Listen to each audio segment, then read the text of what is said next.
to have conduct disorder in your childhood, so before the age of 15. That's what you guys have. Usually sociopaths will have some very colourful childhoods, rife with robbing, lying, truancy, violence towards others, towards animals. Those animal herders, I hate them so much, especially Luca Magnotta from Joke Up Their Pets.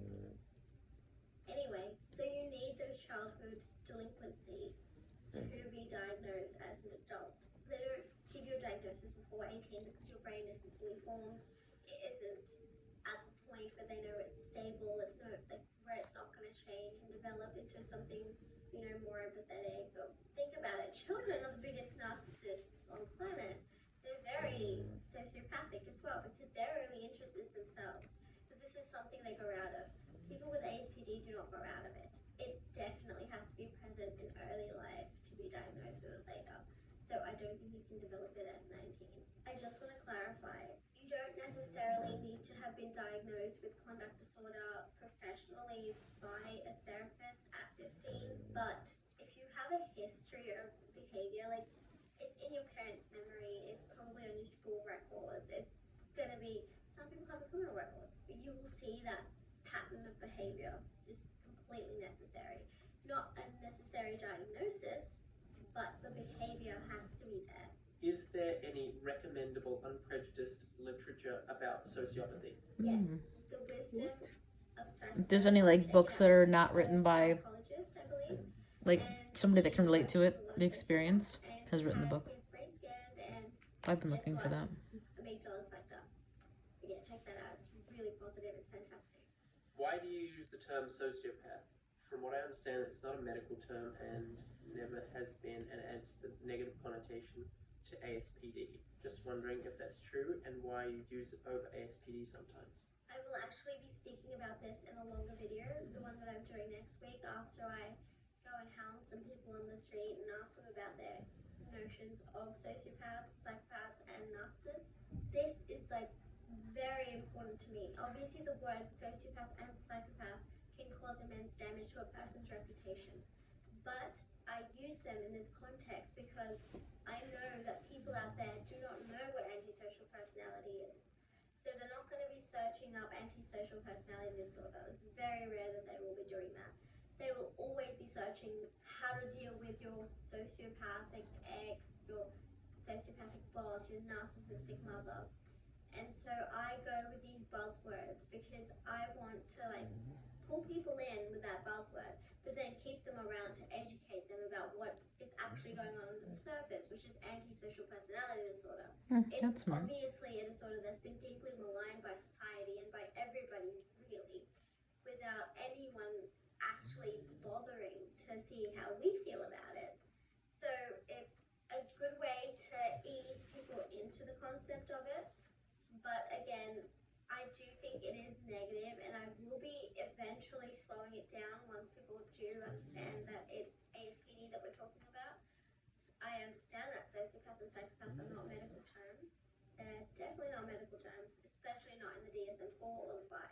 So it hasn't been in the DSM since I believe it was DSM-2 or 3, which was back in 1970 and before that. I think sociopath is a very harmful word even overall, but I need to do it in this context. Alright, next question. How does Sam's family feel about him marrying someone with ASPD? I don't think they fully understand the concept of ASPD, but they're very loving, wonderful people, and I have the best of intentions for being with Sam. So I don't think there's anything for them to worry about. I cherish Sam and put his needs above my own sometimes, and I think I do all that I can to be a loving, helpful, and kind partner. So I don't think it's relevant. Oh, I'm tearing up. Alright, in your opinion, how important is therapy? Therapy is just one of the most important factors for being a successful and high-functioning cluster B personality. Now, if you can't find a psychiatrist or access one near you, this might be an option for you. And I know there's a lot with ASPD who don't really feel comfortable going to a psychiatrist because, well, they don't even see a versus patient sometimes. Let's be real. And so I was thinking, I want to work. You're nodding your head over there? And create this community. I've been talking about it for a while, but it's really just like it's all happening right now. It's up there. It's like ready to go. So I was thinking we'd do weekly talks with me from my personal experience and Bev from their professional experience. So you get both sides of the coin. It will be more something that you guys can access and be really involved in the whole process. If you want a lived experience, like I'll be happy to answer your questions. Obviously, no one can diagnose you online, and I certainly can't because I'm not a medical professional. But the psychiatrist that we will have, who will be certified, still cannot diagnose you over the internet. So if you want an actual diagnosis, you will have to go see a therapist. But we could be here as a sounding board. So if you have any bad thoughts, or if you just want some advice, if you want help with whatever you're doing right now, if you're struggling, like we will be there and we will work together to kind of come to a solution. Another thing that's been happening is I've been getting a ton of requests from people saying that they want help with their relationships with sociopaths or narcissists, and I'm more than happy to offer this service. But of course, I need to keep reminding you guys that I'm not a medical professional, and I'm not here to give you a diagnosis. I can only tell you what to do in my experience, which, to be fair, I'm pretty high up on the end of sociopathy and narcissism both, so I feel like I'm an expert on both.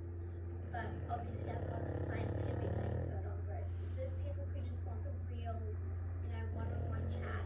They want to know more than the clinical side of the whole disorder. They want to know how our inner workings are. That's another option that I'm going to pursue, I believe. But definitely this community of having an actual doctor or multiple doctors in the chat room, or just making posts and interacting with you guys. Like, I think that's probably the most important thing that I could be doing right now. Alright, interesting question here. Do you know any psychopaths? If so, what ways can you relate, or are there any differences you notice? Oh God, are you guys wearing? It's so scary. Turn the volume down. This is so cute with my workout stuff. And my favorite. What are your thoughts? Well,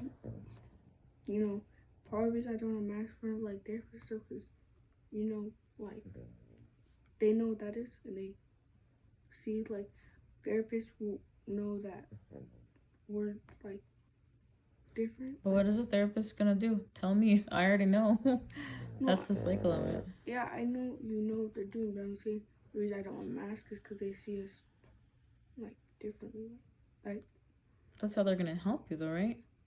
Like, if you say something or do something in the therapist's room, their next step up is just telling me. Like, that's who they go to next, because I'm paying with the insurance. Right? Like, they're gonna be like, oh my gosh, can I add it? It's just to me. And then I'm like, yeah, I know, I'm glad that she has told you. Like, that's the cycle of information. That's it, yeah? Like, you go into the therapist and you're like, I want to punch Damar today. He's driving me nuts. Then she might say, if it's for safety, and I wants to punch Damar today. He's driving her nuts. And I'll go, yeah, I already know that. You see how that goes? Like, there's no extra persons involved. There's not really anything you could tell a therapist that I would be surprised by.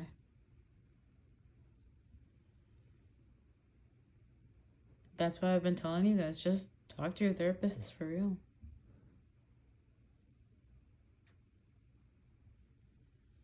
What is it?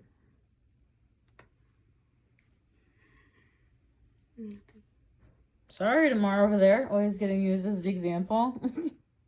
He like popped his head over. You're the only other kid here.